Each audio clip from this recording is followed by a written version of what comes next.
current situation, there's probably some elevated uncertainty because of significant policy shifts in those 4 areas that I mentioned: tariffs, immigration, fiscal policy, and regulatory policy. So there's probably some additional uncertainty, but that should be passing. We should go through that, and then we'll be back to the regular amount of uncertainty. That was Fed Chair Jerome Powell speaking yesterday after the FOMC chose to hold rates steady as expected. But as Powell said, markets are concerned about some of these Trump policies, and it's not just tariffs. We have a few charts to explain why that is.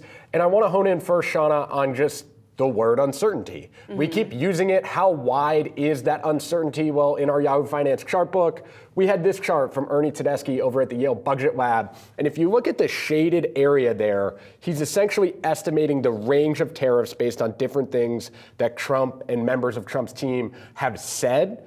And if you look at the wide top part of that shaded area, this is a long-term chart. We're talking about tariffs potentially being as high and as the highest we've seen since 1900. And even when you look at the bottom part of that, it would still bring us to tariffs being the highest level since 1940.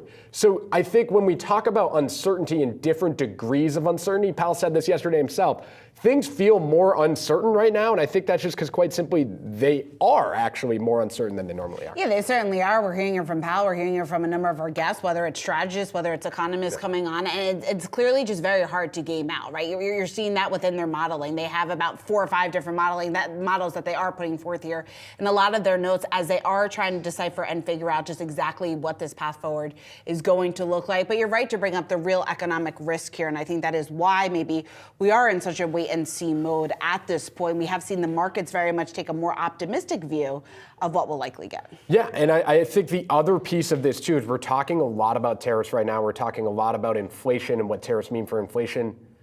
Deportation is going to be a large part of this story as well when we talk about the economy, right? So we're looking at inflation estimates right there. You could see how high inflation could go if full tariffs come, if partial tariffs come, but then you also look at charts of the labor market and how many members of the labor market could currently be deported or are currently immigrants and face risk of being deported.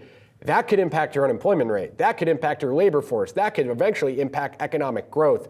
And it's just not a conversation we're quite having yet, but it shows me that this conversation of sort of Trump versus economic growth, what are these policies doing?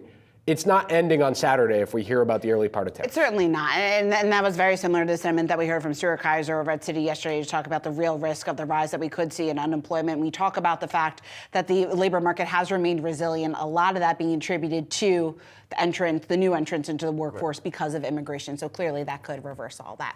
We could talk about this for so much longer. We didn't even get to dig into Luzetti's chart, but we're going to say that for next time.